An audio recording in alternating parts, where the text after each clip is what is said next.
E aí pessoal, meu nome é Gustavo, sou professor de desenho aqui na Escola Arcane. No vídeo de hoje eu vou comentar um desenho que eu fiz para o desafio do Inktober, que foi criado por um artista chamado Jake Parker, que tinha o objetivo de melhorar a finalização dele a nanquim no período do mês de outubro, né?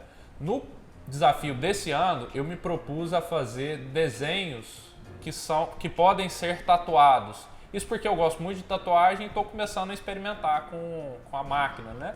Então, tem sido bem interessante fazer o desafio por conta disso, né? Você pensar um pouquinho diferente. Então, vem comigo que eu vou comentar alguns passos que eu fiz durante o desenho. Bom, para começar, eu tive o cuidado de preparar um desenho fechando o máximo de pontas possíveis, para não deixar nada solto, né, enquanto eu estivesse finalizando com o nanquim, porque quando você vai tatuar alguém, você não pode deixar nada para ser resolvido durante a tatuagem, você tem que resolver tudo previamente, pelo menos é assim que eu gosto de imaginar. E com as poucas experiências que eu tive usando a máquina, até tem algum espaço para improviso, mas é tudo num ambiente que precisa ser muito controlado, né? Você não pode mudar muito porque o cliente está esperando determinado resultado.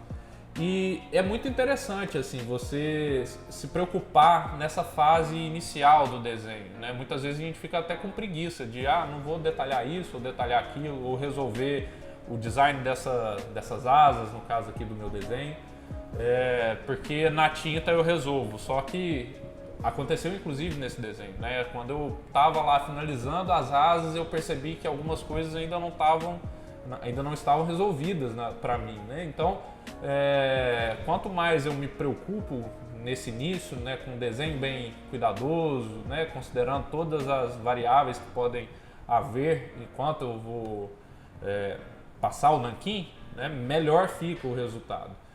Para o tema esse foi o primeiro dia, né, que eu participei do Inktober desse ano.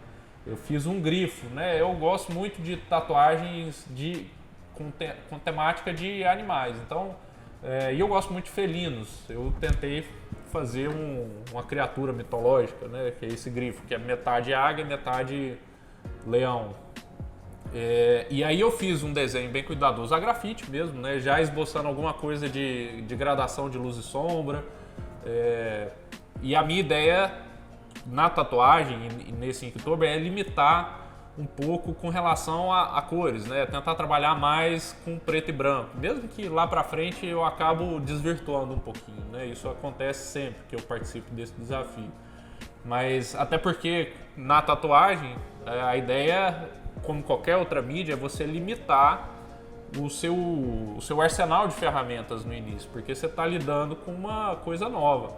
Então, quando você limita, isso facilita o seu aprendizado. Então, a minha ideia é trabalhar sempre com o mínimo de cores, né? Ou trabalhar só com preto e branco. E aí eu fiz o desenho a grafite e para finalizar eu tenho usado uma coisa que eu não costumava usar antes, que são essas canetas mais descartáveis, essas canetas nanquins.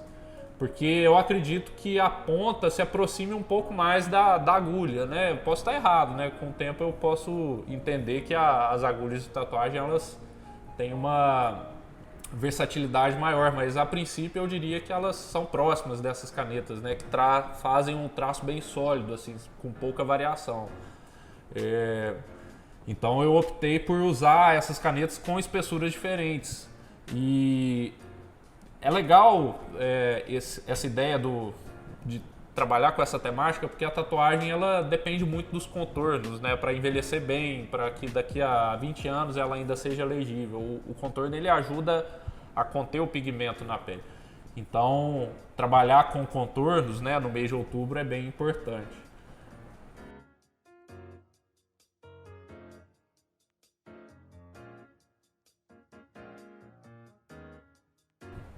Bom, uma coisa que é diferente no desenho, para tatuagem pelo menos, é a ordem dos passos. Normalmente na tatuagem se faz todos os contornos primeiro, pelo menos é essa a ideia que eu tenho, né? Posso estar enganado. E depois você faz a gradação de cinza e tudo mais. Como está no papel, eu tenho uma fluidez maior com isso, mas nos desenhos seguintes eu já estou tentando aplicar até o passo a passo que eu faria na tatuagem, porque para deixar mais próximo possível.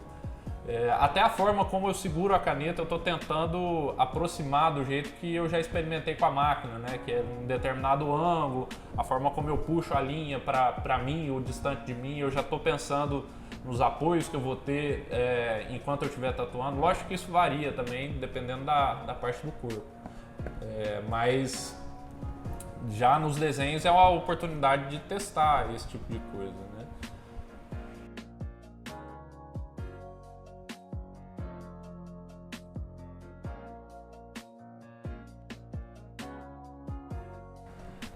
Uma coisa que eu estou tendo uma preocupação especial também nesse mês de outubro, já que o meu tema é tatuagem, é com a clareza das minhas decisões. É deixar, por exemplo, nesse tema que tem asa, que tem penas, é tentar ao máximo deixar isso legível.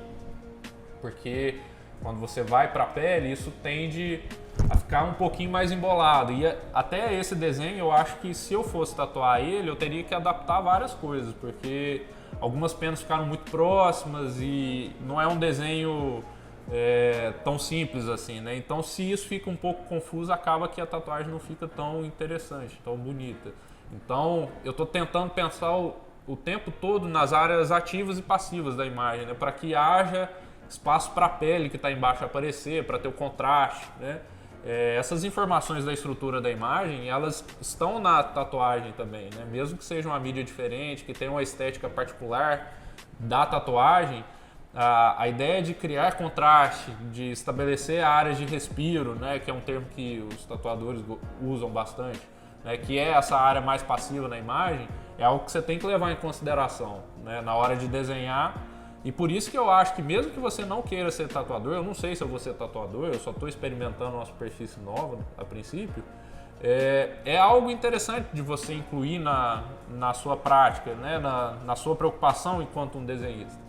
Então, fica a minha sugestão para quem quiser fazer o desafio também, né? De pensar o seu desenho como se ele fosse ser tatuado. Tem me ajudado bastante, tem sido muito bom, assim.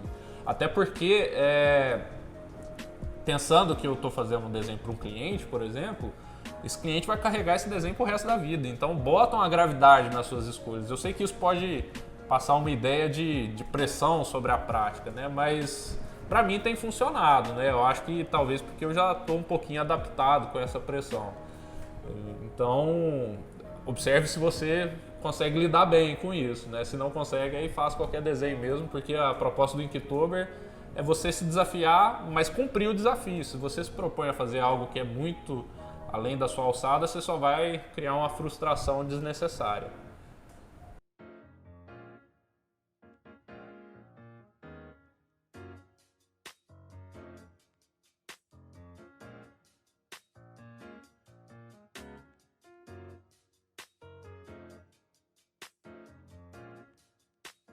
Bom, e dentro desse assunto de cumprir um desafio, eu acho que a primeira coisa que é importante que vocês façam, e eu tento fazer, é se organizar.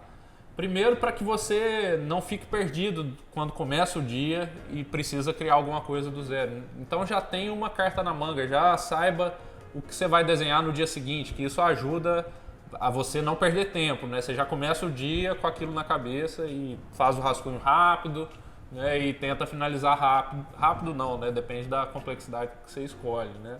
Eu tendo a ir complicando o meu mês de outubro à medida que ele vai crescendo, né? No ano passado eu comecei devagarinho com desenhos pequenos e no final do mês eu estava só fazendo A3 praticamente todos os dias.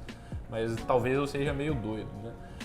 Tentem se propor, mais uma vez, né, algo que você consiga cumprir, porque o objetivo é cumprir os 31 dias, né? E isso dá uma satisfação muito boa, né? E com certeza vocês vão ter ganhos.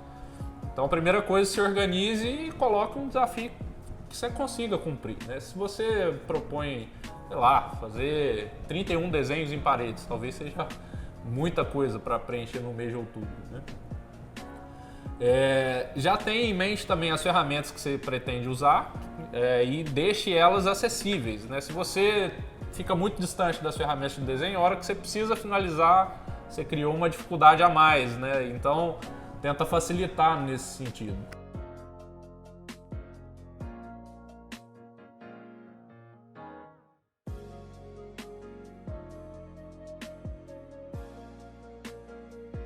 Outra coisa que é importante você se organizar são os finais de semana. Talvez separe temas mais simples para os 2 dias do final de semana, a menos que você esteja a fim de ficar desenhando durante mais tempo nesse período. Mas se você separa coisas mais simples, isso ajuda você não perder o embalo, né? A não chegar na segunda-feira, nossa, deixei 2 dias para trás, então fica aquela sensação de que você está devendo.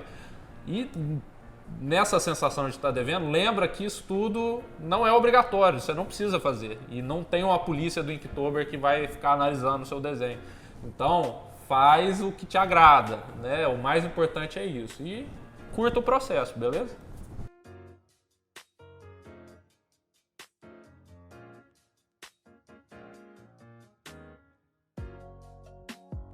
Então é isso, pessoal. Eu espero que esse vídeo de hoje motive vocês a participarem do desafio também. E eu espero que esse mês seja de muito aprendizado para vocês e para mim também, né?